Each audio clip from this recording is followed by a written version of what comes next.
Today. Welcome to today's guided practice session. My name is Adam Manis, and as always, these practice sessions are brought to you by OpenStudioJazz.com.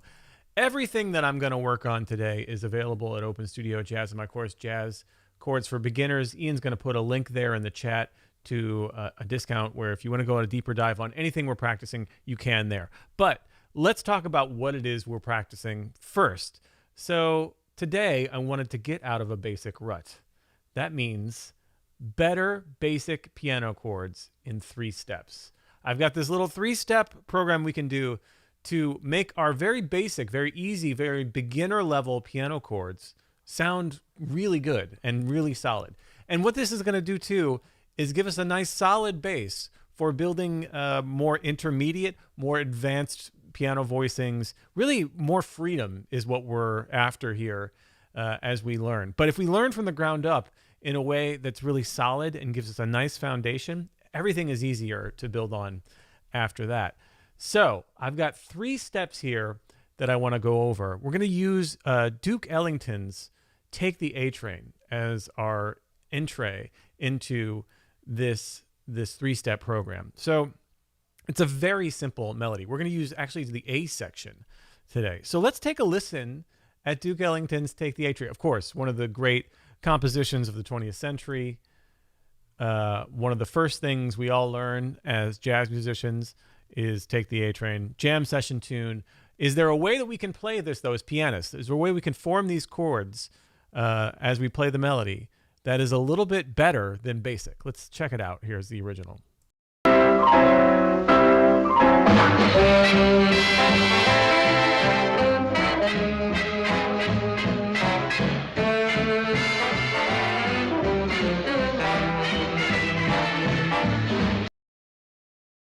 Isn't that great? Yeah, Billy Strayhorn, Duke Ellington's band playing Take the A Train. Let's hear it one more time, eh?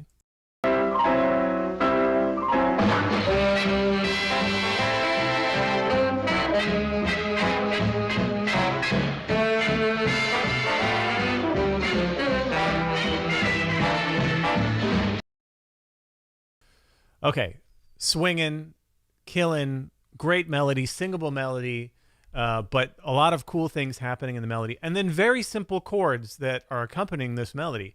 And that's really where I want to focus our efforts today, is the ability to construct good sounding piano chord voicings. It doesn't have to be this big, mysterious, complicated endeavor. We can break it down in a very simple and strategic way. So let's do it. For, again, today we are doing better basic piano chords in 3 steps. And this is all available on my Open Studio course, Jazz Chords for Beginners, which you can check out here. Ian's going to put a link in the chat and the description. Okay, so step 1. What is the scale? Now, why am I talking about scales if we're talking about building chords? Well, if we don't think about these as scales that you would practice on the piano, like you're 5 years old and your piano teacher is making you practice scales to the metronome, that's not what I mean by scales. I mean, really, this is a tonal map, right? These are the notes available to us in a given time period. So, for example, here in our first A section on Take the A Train, the first 2 bars, that map is C major, right? Or you might think of it too as a color palette, as if it's a painter and you have available colors on your palette, right, that you can choose from. So that C that we have there in the very first 2 bars, that C major chord, is actually constructed from a C major scale, which we can consider here, maybe that's the color red. And so whatever notes we build the chords from are from that C major scale. Now, if we want to change the chord, we actually have to change the scale. So if this was C minor 7, so here's C major, right? Something like this. If this is C minor, we wouldn't build that C minor chord from the C major scale. We would build it from the Dorian or the melodic minor perhaps, or the harmonic minor perhaps. So it's really important to actually think about what is my palette here available to build the chords. And by the way, it's not just the chords. When we improvise as jazz musicians, we use this same color palette. Every jazz musician at some point is mapping out what are my available note choices here on this particular time. So, and that's what really the chord changes symbols on these charts are. Here is not just the chord, but what is the available scale? What are my notes? Combined with the melody and that chord symbol, we have plenty of clues to let us know. So C major, and if you see this chart on any like fake book or whatever, it always just says C. And that can mean a number of things, but we know that that's probably from the C major scale. Now, we can actually create chord voicings with any notes from that C major scale. In fact, if I hit a C here in my left hand and I had the melody, I'm just going to play anything from the C major scale, like any white key essentially underneath, and it's going to give us some kind of color tone from C major, right? There's no structure to anything I'm doing here. I'm just dropping my hands on white keys, which is the C major scale, and it has a C major scale vibe, right? So that's kind of step one, is understanding what are my color options for each of these little spaces in time. So D7 flat 5 is the next chord, bars 3 and 4. So it's no accident that that chord symbol says D7 flat 5. It's because it's based off of the Lydian dominant scale, right? Now, a Lydian means flat 5 or sharp 4, but it also, this dominant, Lydian dominant, means that it has that flat 7. So we have a D dominant scale with that raised 4. The chord symbol always says flat 5. Really, it's sharp 11 or sharp 4 because it's based off of the D Lydian dominant. But when you see, more commonly, when you see that D7 flat 5 or D7 sharp 11, it usually means somewhat of the same thing, the D Lydian dominant scale. So with all of these color options, again, if I just play the root, a D in my left hand, and then just fill in any notes of this scale, it's gonna sound Lydian dominant-ish. I'm not really thinking about the structure of any of these things. It doesn't sound organized. It sounds a little cluttered, but it is relevant because it's all the tone that I want to get. Like, these are all the colors available. And actually, with a little bit of exploration, you can find some really cool, unique shapes here. And that's kind of like intermediate, advanced level of this. But let's keep going here as we look at our D minor 7. What's the scale? It's the Dorian scale, right? It's, again, all white keys. Starting from D. It's a minor scale. So, again, if we want to play this 5th bar and just drop our hands on white keys, we have the D in the left hand and the melody in the right, we can get a bunch of different colors here that all imply D minor 7, D Dorian. So whenever you see a minor 7, like this D minor 7 here, that usually means Dorian. And we can find chords within it. So what's the scale, again, is the first question that every jazz musician asks themselves when they're mapping out what are their note choices. The G7, we're going to use a Mixolydian scale. Again, all white keys, G to G. Also called the dominant scale. There's no alterations to this dominant. The melody has a bunch of different, what you could call accidentals, things that are outside of the key chain, the key center. But they're really chromatic passing tones. They're nothing, it's not like that's a sharp 9 or anything. That's really just a way to get from A to B. Literally from A to B. So for the G Mixolydian, I can hit the G as the root and just kind of fill in whatever I want with white keys here. And it's gonna have that G dominant scale color tone. Again, think of a painter with the palette of colors. Think of Bob Ross with just his, he's got his, what is it, crimson blue and all his really funny color names that he have.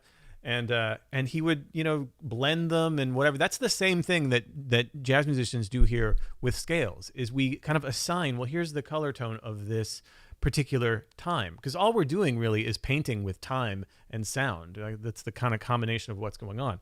We get back to C, right? Again, we have the C major. It's just a C as the chord, but really what they want is like a C major 6 chord. So you can, again, draw from that C major scale, all white keys. And again, check it out. If I'm hanging here and I just press down white keys, it doesn't sound terrible. Like, it's not, there's no rhyme or reason to what I'm doing. There's no real voicings I'm playing. But you get that C major idea because every note I'm playing there is from the C major scale. I just want to reiterate how important this is. We often talk about this in colors. Like someone in the chat says Bob Ross is cobalt blue. That was it. It was always cobalt blue. But you can think about it as these colors, right? So as you are kind of looking at a lead sheet or learning a song and you have a chord change, you can think about the scale first. What's the scale that this is from? And that helps you decide what are the notes you want to add on so that it's not just a C triad, but you have all of the other notes of that C major scale available to throw in there. And some are going to sound better than others. And we're going to get to that in step 2.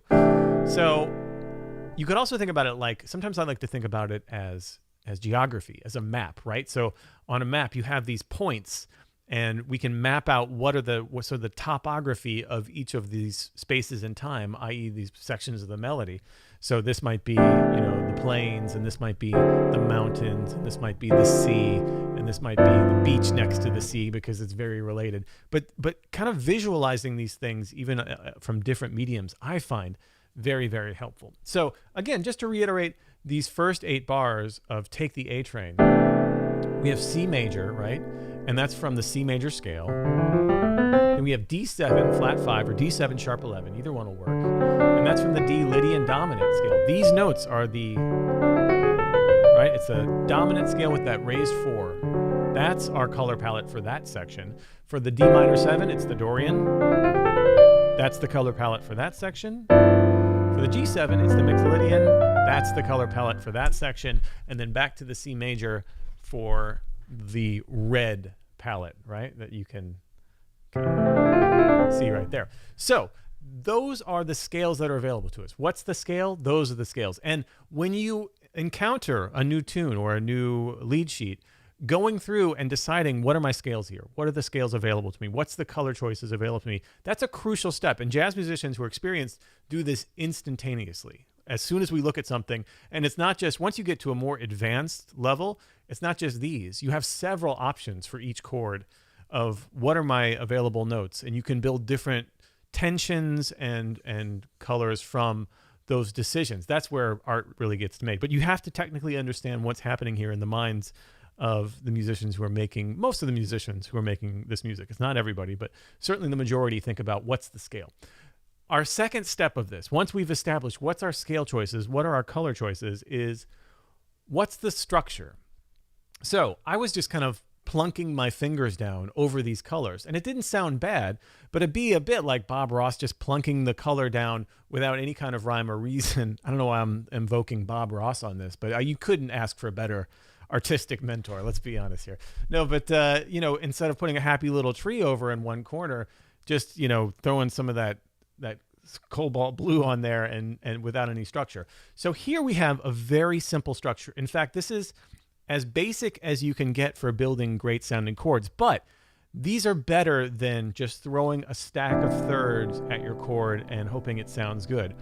It doesn't sound great to do that, actually. What does sound pretty good is stacking them in this sort of structure of root 3, 6, 9, or root 3, 7, 9 would work as well. But for our C, it's really a C major 6. And so I love to stack this C major chord as root 3, 6, 9. Now, notice something here.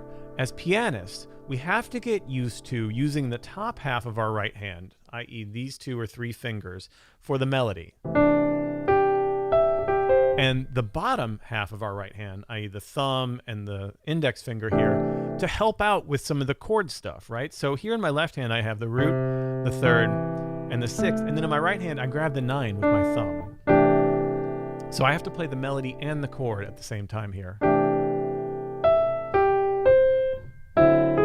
Now for this D7 flat 5, I do almost the exact same structure. Remember, we're using the color palette of the D Lydian dominant, but I go root, 3, 7, 9. I grab that 9 with my right hand, right? I do, again, the same structure, root 3, 7, 9, with the D Dorian, right? Again, now we're in a different color palette, that D Dorian sound. So root 3, 7, 9 there. Then our G Mixolydian, root 3, 7, and the melody happens to be the 9, which is great because it goes with the structure of everything else. And then, of course, I'm grabbing all of this melody with the top 3 fingers in my right hand as I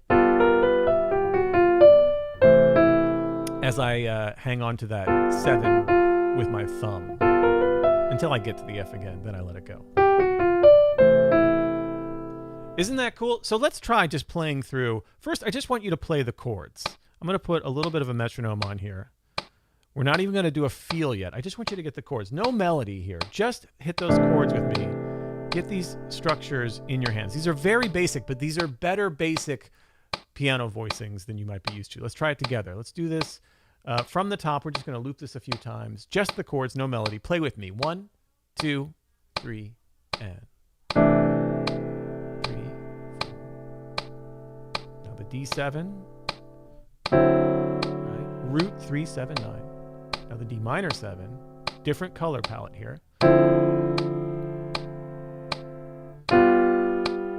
Just the voicings here.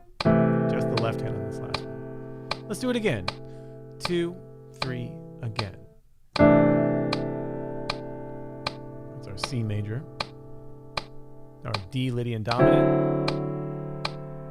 Again, that Lydian part is in the melody, so we don't need to have it in the voicing. D Dorian, D minor 7. G7 here.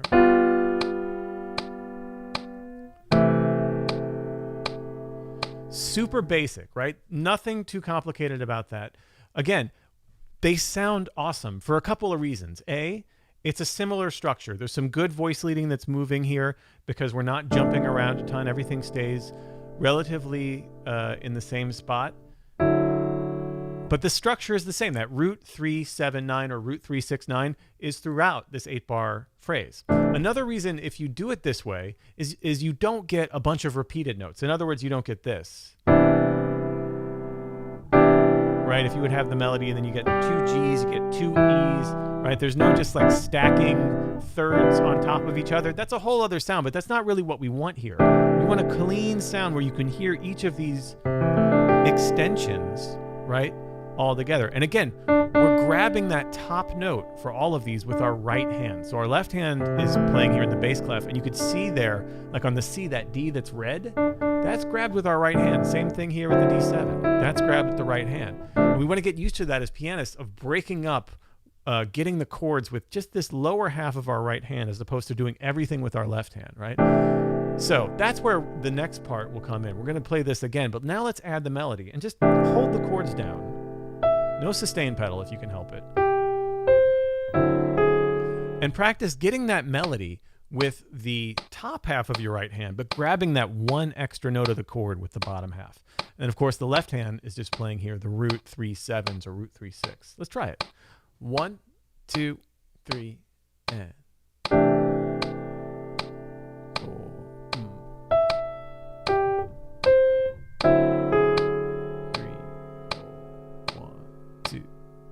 D minor. Again, different color palette here. G mixolydian. Nice. Let's try it again. 1, 2, 3, and.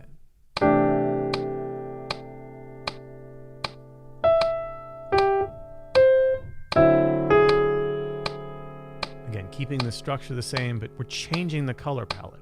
Right, the available notes change.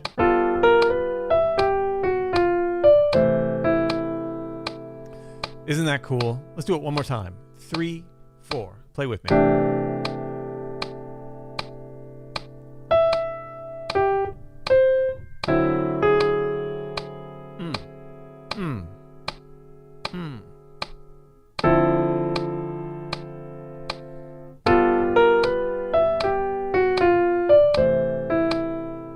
Cool. Those sound so good. Those are very basic, but very good sounding, solid sounding voicings. And as you can see, it's easy to construct if you follow that 3-step program, right? Or at least the first 2 steps of that 3-step program. What's the scale and what's the structure? You can do this with any tune that you're trying to learn or want to get better sounding voicings on. In fact, it's a great way to practice voicings is to just go through tunes you already know and say, go through each chord change and say, what's the scale and what's the structure? Super easy.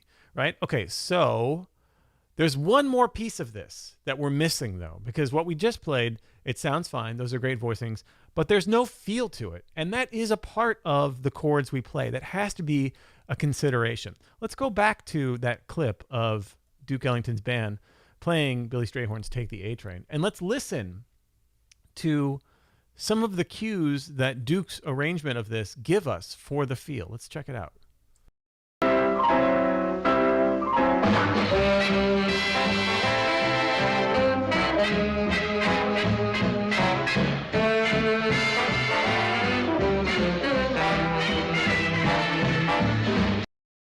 Okay, a few things that I'm hearing there. You're hearing, of course, that walking bass line, right? That quarter note bass line. We're not going to be able to do that with these voicings. So I'm going to just take that off the board right away. And actually, we don't need to do that in a solo piano or even trio context, right? That's either taken care of or that's kind of implied by some other things that we can do with the time. What are the other things we can do with the time? The clues are right here in this performance. Let's listen again, but listen to the horns. Let's listen to what the trumpets and trombones are doing here. The saxophones have the melody. Let's listen to the trumpets.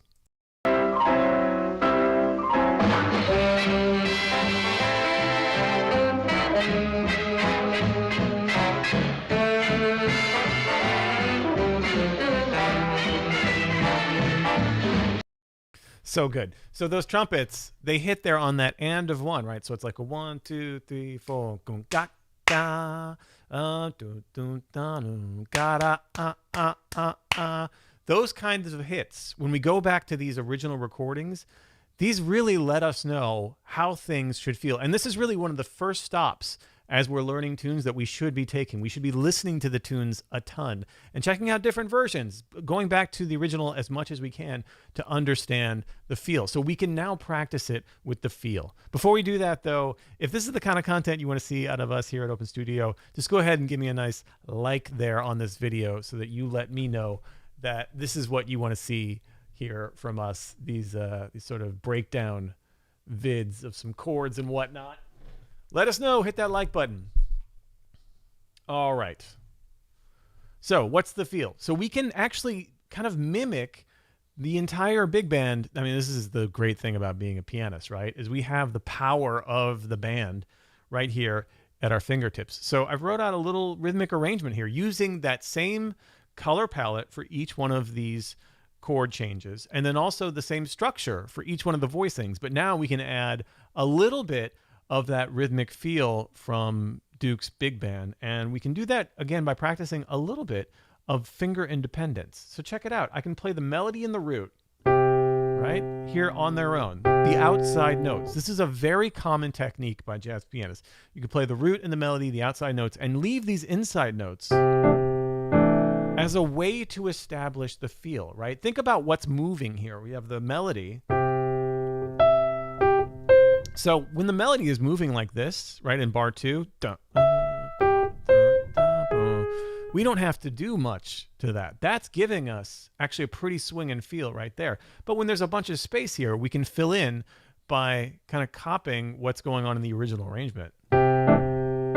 Again, with the same voicing structure that we worked on in step 2.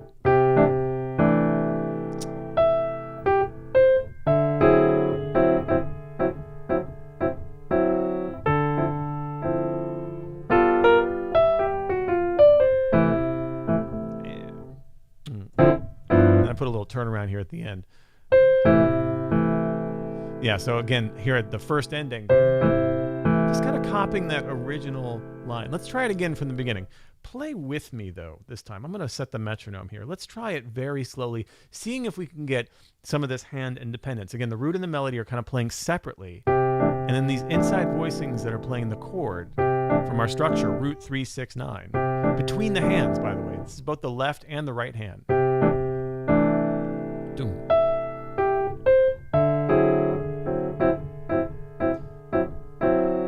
Check it out. Let's see if we can do this. 1, 2, 1, 2, 3, 4.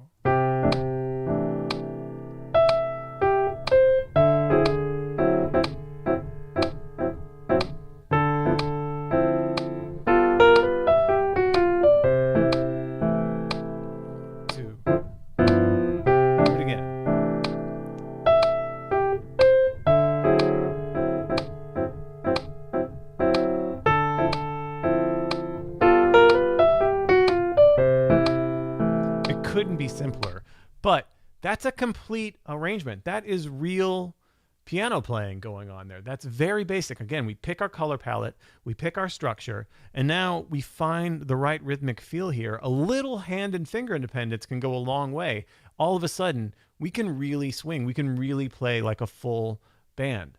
Let's try it again. And there's one other rule I want to add to this, right? If you notice the dynamic level that I'm playing, there's kind of a hierarchy. And actually, our friend Jeffrey Keyser talks about this, that the melody is king. The melody should be the loudest thing. It should be the most present thing for your listener.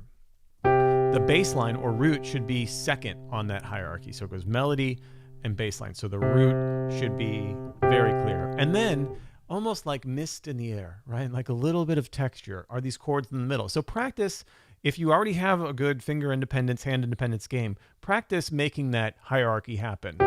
See if you can just kind of put the little mist with the chords and bring out that melody as the strongest part.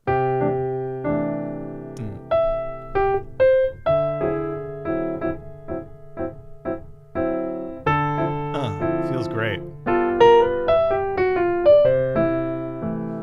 That act of putting that hierarchy to the dynamics for each one of these levels, the melody first, the bass line second, and then the chords in the middle as the softest, that's where the real magic happens. That's where you start to sound like you're making real music. Let's try it again. We're going to start here at this very relaxed tempo and see if you can make that dynamic level happen. 1, 2, 1, 2, 3, and...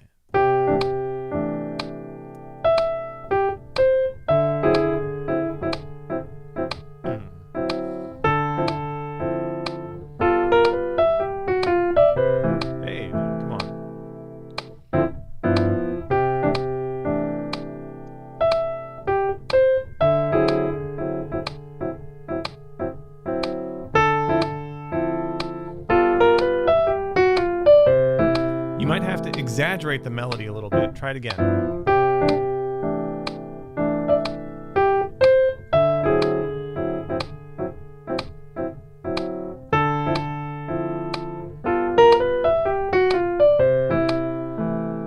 Again.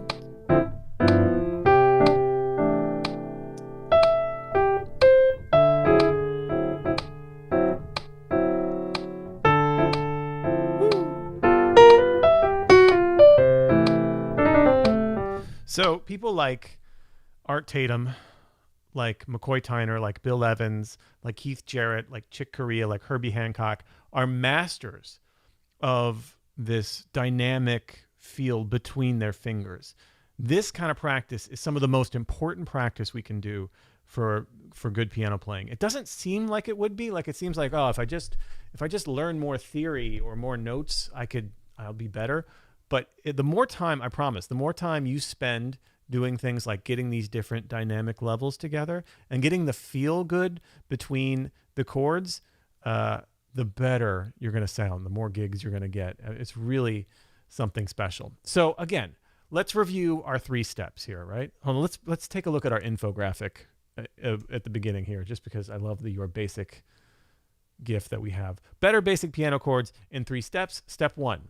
What's the scale? Finding that color palette, right? What is the available notes for each piece of this puzzle, right? So we have 2 bars there of red, of C major, 2 bars of orange, of the D Lydian dominant, 1 bar of the D Dorian, that blue, cobalt blue, as Bob Ross would say, 1 bar of G Mixolydian, that purple, and then back to the red. Thinking about it like that, like these are our available scale choices, these are our available notes, is great because then there are no wrong notes to the chord. They're just kind of better choices or different choices to the chord.